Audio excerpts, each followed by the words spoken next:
यहाँ से आपको दिखाऊं, देखिए सामने गोकुल।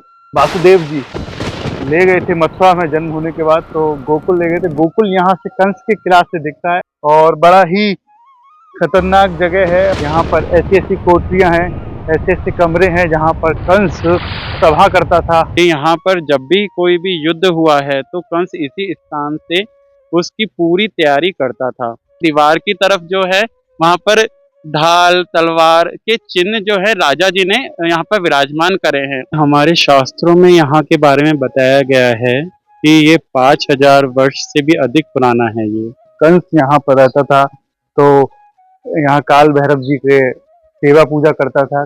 इस किले की सबसे बड़ी खासियत क्या है, यहाँ पर जो यहाँ के जो राजा कंस उग्रसेन जी के पुत्र जो हैं उन्होंने यहीं पर ही रह के शासन किया है। जो कारागार में जो संतान हुई वह स्वयं नारायण ही हुए हैं, और जो यशोदा माँ के पास में जो संतान हुई है वो स्वयं कृष्ण हुए हैं। इतिहास में जब भगवान श्री कृष्ण ने जिसका नाम किया है और भगवान श्री कृष्ण ने कंस को किस प्रकार से मारा, भागवत जी में आता है कि कंस की दाल में अगर जीरा भी दिख रहा है, क्योंकि कंस को ये पता था कि श्री कृष्ण का जो स्वरूप है वो सांवला रंग है, तो दाल में जो जीरा भी दिख रहा है तो जीरे के अंदर भी उनको श्री कृष्ण का दर्शन प्राप्त हो रहा था। दुष्ट कंस अति ऊधम मचाया, कोटि कमल फूल मगाया, माता पिता की बंदी छुड़ाई, उग्रसेन कहे राज दिलाई। राधे राधे, मैं हूँ सौरभ। मैं इस वक्त मौजूद हूँ मथुरा के कंस किला, यानी भगवान श्री कृष्ण के मामा कहे जाने वाले कंस के किला पर हूँ। आप देखेंगे ये कंस का किला है। जैसे जैसे समय बदलता गया इसका स्वरूप भी बदलता चला गया। ये लगभग 5 मंजिल ऊंचा है और 5 ही मंजिल नीचा है। आप देखेंगे इसकी बनावट को, आप देखेंगे तो आपको इसका दिखाई देगा कि लगेगा कि कई सैकड़ों वर्ष पुराना है। ऐसा कहा जाता है कि इस कंस किला को 6000 वर्ष से अधिक हो गया है। आइए आपको दिखाते हैं आगे और यहाँ बताएंगे कि कैसे यहाँ कंस रहा करता था। और यहीं पर ही सीधे आप कंस के किला से अगर ऊपर से नीचे देखेंगे तो आपको दिखाई देंगी भगवान श्री कृष्ण की पटरानी यमुना महारानी भी आपको यहाँ पर दिखाई देंगे, उनके दर्शन होंगे।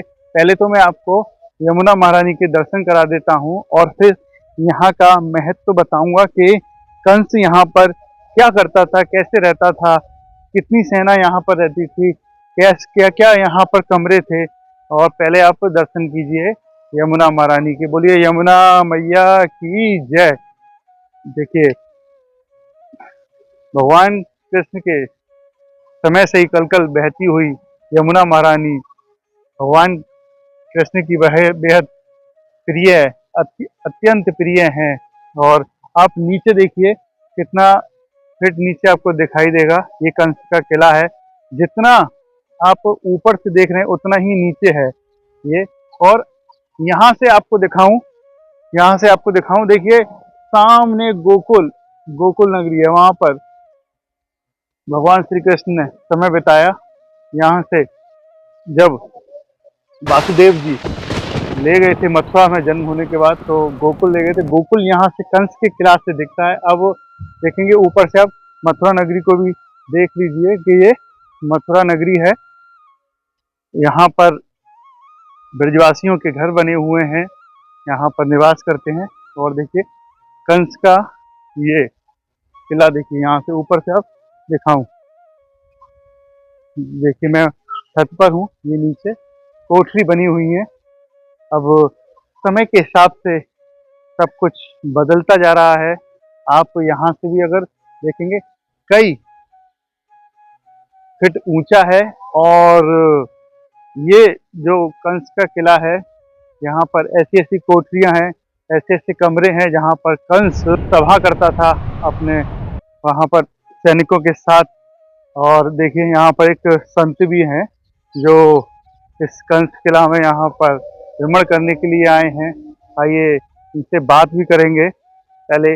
और देख लीजिए वहाँ पर गोकुल नगरी है एकदम आपके सामने, क्योंकि पहले के समय में कुछ भी दूर नहीं हुआ करता था, सब नज़दीक ही नज़र आता था। ये गोकुल है। यहाँ के जो एक संत यहाँ पर हमें दिखाई दिए, इनसे बात करते हैं। राधे राधे महाराज जी। राधे राधे। हम जिस स्थान पर खड़े हैं ये कंस किला है, हाँ जी, ये कंस किला ही है। तो कितने वर्ष पुराना है, इसके बारे में कुछ बताइए आप। देखिए, हमारे शास्त्रों में यहाँ के बारे में बताया गया है कि ये 5000 वर्ष से भी अधिक पुराना है ये। और इस किले की सबसे बड़ी खासियत क्या है, यहाँ पर जो यहाँ के जो राजा कंस उग्रसेन जी के पुत्र जो हैं, उन्होंने यहीं पर ही रह के शासन किया है।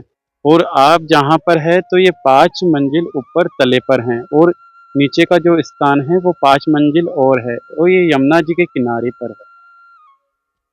तो ये 5000 वर्ष से अधिक समय का है, जी। तो यहाँ पर क्या क्या है, कंस के क्या क्या स्थान मौजूद है यहाँ पर। देखिए, कंस का यहाँ पर शास्त्रागार जो एक कक्ष है वो भी मौजूद है, और साथ ही साथ में यहाँ पर अगर आप देखेंगे तो अब तो हालांकि वो सब चीज़ें समय के हिसाब से बदली हुई है, लेकिन हमारे यहाँ के जो शास्त्रों में बताया गया है कि यहाँ पर जब भी कोई भी युद्ध हुआ है तो कंस इसी स्थान से उसकी पूरी तैयारी करता था, और इसी स्थान पर उनकी जो सेना थी वो फैली हुई थी। ये कई एकड़ भूमि पर था उस समय, लेकिन वर्तमान और कलयुगी प्रभाव के कारण ये स्थान को लोगों ने अपने वशीभूत कर लिया है। तो आज हम अगर देख रहे हैं तो कंस जिस प्रकार से श्रीलंका जो है रावण का स्थान है, और आज भी वहां पर भी रावण को पूजनीय ही माना जाता है, तो वैसे ही कंस भी जो है वो ना ही देवताओं की श्रेणी में था, ना राक्षसों की श्रेणी में था, और ना ही असुरों की श्रेणी में था। लेकिन कंस के बारे में अगर आप वेदों और शास्त्रों में जानेंगे तो कालनेमी नाम के एक राक्षस हुए हैं, उनका वध जो है भगवान विष्णु ने करा है। कालनेमी राक्षस जो हैं उन्होंने त्रिशूल अपना वो भगवान विष्णु की तरफ मारा, और भगवान विष्णु ने वो त्रिशूल पकड़ के उनके रथ की तरफ मारा, जिसके और फिर भगवान विष्णु ने अपने सुदर्शन चक्र से उनका संहार करा। उन्हीं के ही स्वरूप में उग्रसेन के जो सबसे प्रथम पुत्र हुए हैं कंस, उनका जन्म स्थली है यहाँ।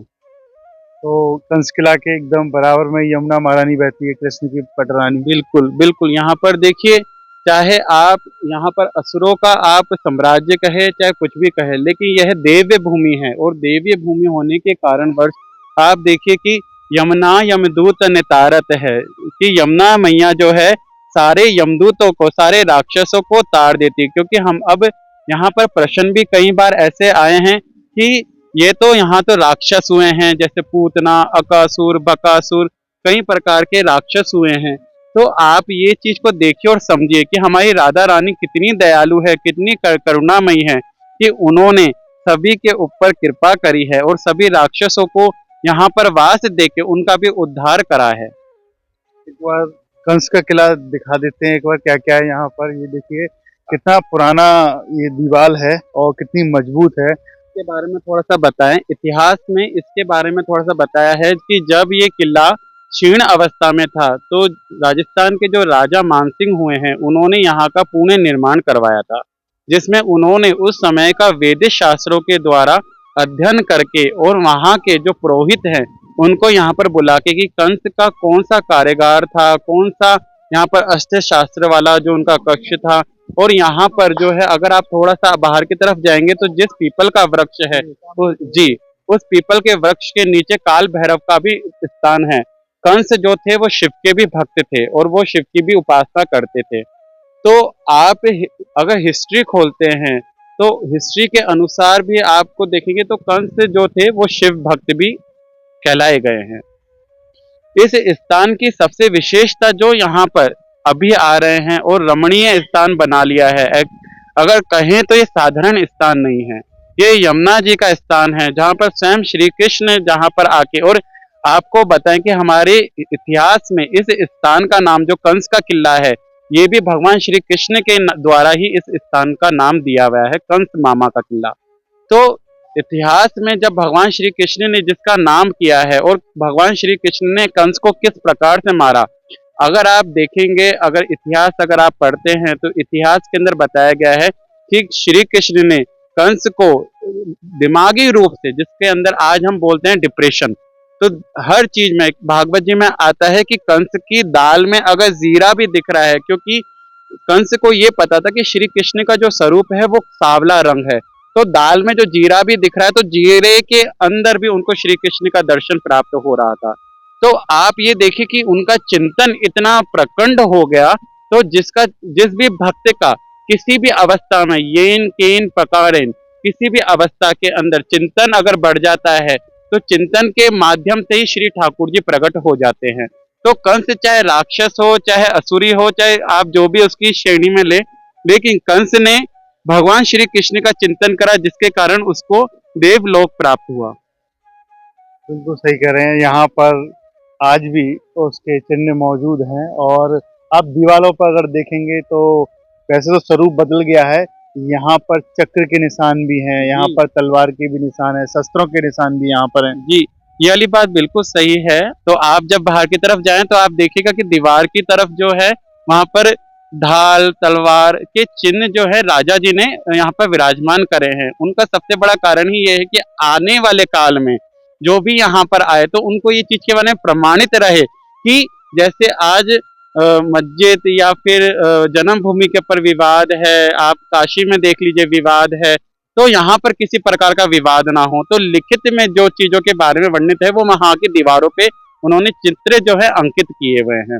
और ये भूमि जो है, जो अब आप देख रहे हैं, जो थोड़ा सा कम वर्तमान के हिसाब से कम जगह के अंदर है, ये भूमि भी पूर्ण रूप से कंस का ही था, जिसमें उनकी रानियों का वास था। उनकी रानी यहाँ पर रहती थी, कई सारी रानियां। और आप इतिहास देखेंगे तो हिस्ट्री के अंदर भी इस बारे में बताया गया है कि जो राजा कंस हुए हैं, जरासंध जी की जो पुत्रियां हुई हैं उनके साथ में उनका विवाह हुआ है, जिससे उनकी सेना जो और प्रबल और प्रभावशाली और बलिवान हुई हैं। तो कंस जो थे वह केवल, आप देखिए कि कंस 9 भाई और 5 बहनें हुए, तो उनकी जो सबसे प्रिय बहन जो थी देवकी, तो देवकी का उन्होंने जो वासुदेव जी के साथ में विवाह करा, तो उनको बहुत कष्ट था कि किस प्रकार से विवाह होगा और मैं मेरी प्यारी बहन से दूर हो जाऊंगा। लेकिन विधि का विधान इस प्रकार से था जो कि शास्त्रों में बताया गया है कि जब देवकी की धूमधाम से शादी हुई और शादी होने के बाद में देवकी की विदाई हो रही, तो कंस ने ये चीज कहा कि मैं खुद मेरी बहन को छोड़ने के लिए जाऊंगा। उसी समय आकाशवाणी हुई कि कंस, तू जिसको छोड़ने जा रहा है उसकी 8वीं संतान ही तेरा काल बनेगी। तो वहीं पर कंस ने अपनी बहन के बाल पकड़ के, केशों को पकड़ के, और ये कहा कि जो काल अभी होगा मैं इसको ही मिटा दूंगा। तो जो उनके पति थे वासुदेव जी ने ये कहा कि कंस, अगर आप ये चीज समझिए कि अगर कोई स्त्री अगर पूर्ण रूप से 16 श्रृंगार में विवाह के जोड़े में है तो उसको भी मारना धर्म रूपी अपराध है। तो ये अपराध तुम मत करो। मैं तुम्हें वचन देता हूं कि हमारी जितनी भी संतानें होंगी, हमारी 8वीं संतान की अगर आकाशवाणी हुई है तो इस 8वीं संतान को मैं तुम्हें दे दूंगा, जिस कारण से तुम्हें तुम्हारी मृत्यु प्राप्त नहीं होगी। तो कंस इस बात पे राजी हुआ और देवकी और वासुदेव को यहाँ हमारी जन्मभूमि, मथुरा की जन्मभूमि के पास में कारागार में उन्होंने ढाल दिया, जिस कारण से कई समय बीता और बीतने के बाद में श्री नारद जी कंस के पास में आए कि भगवान नारायण की जो लीला है वो बहुत अलग है। आप ये नहीं कह सकते हो कि कौन सा 8वां पुत्र होगा, पहले का होगा, बीच का होगा या आखिरी होगा। तो कंस वासुदेव के पास में गए कि बोले तुम्हारे जितने भी पुत्र हो, जितने भी संतान हो, वो सभी तुम मुझे दे दोगे।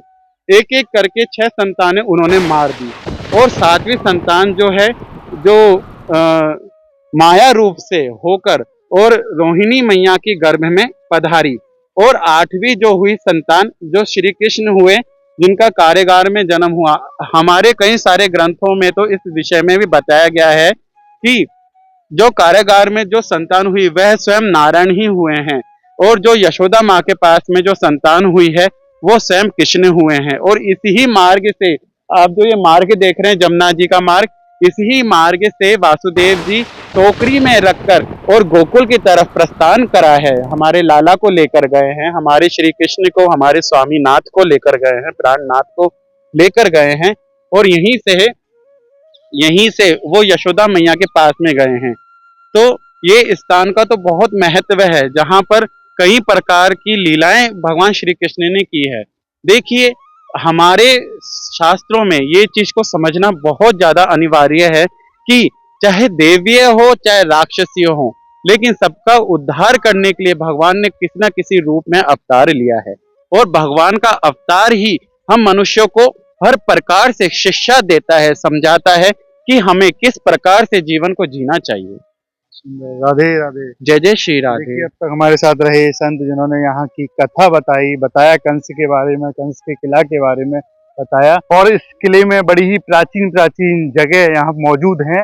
आप देखेंगे इस स्थान पर ये कुआं है। ऐसा कहा जाता है कि कंस के समय पर ये इस कुएं में से जल ऊपर आता था और बड़ा ही खतरनाक जगह है। और देखेंगे कितना प्राचीन है ये कुआं और कंस के समय का है। कंस यहीं से ही पानी खिंचवाता था अपने सैनिकों के द्वारा। और देखिए इस कुएं को, और यह काल भैरवनाथ जी का मंदिर है। ऐसा कहा जाता है कि जब कंस यहाँ पर रहता था तो यहाँ काल भैरव जी के सेवा पूजा करता था। कंस किला पुस्तक गली मथुरा आप देखेंगे, दर्शन कीजिए आप यहाँ से और बोलिए काल भैरव भगवान की जय। देखिए यह स्थान है, यहीं पर ही कंस पूजा करता था, आराधना करता था, बड़ा ही से भक्त था। आप दर्शन कीजिए, यह बड़ा ही प्राचीन मंदिर है, 6000 वर्ष से अधिक पुराना मंदिर है। काल भैरव के बराबर में आप देखेंगे भगवान शिव का भी मंदिर है। आपको अंदर दर्शन कराता हूँ। ऐसा कहा जाता है कि कंस यहाँ पर पूजा किया करता था। ये बड़ा ही भक्त था भगवान शिव का। आप देखिएगा पूरा परिवार यहाँ पर है, गणेश जी, शंकर जी।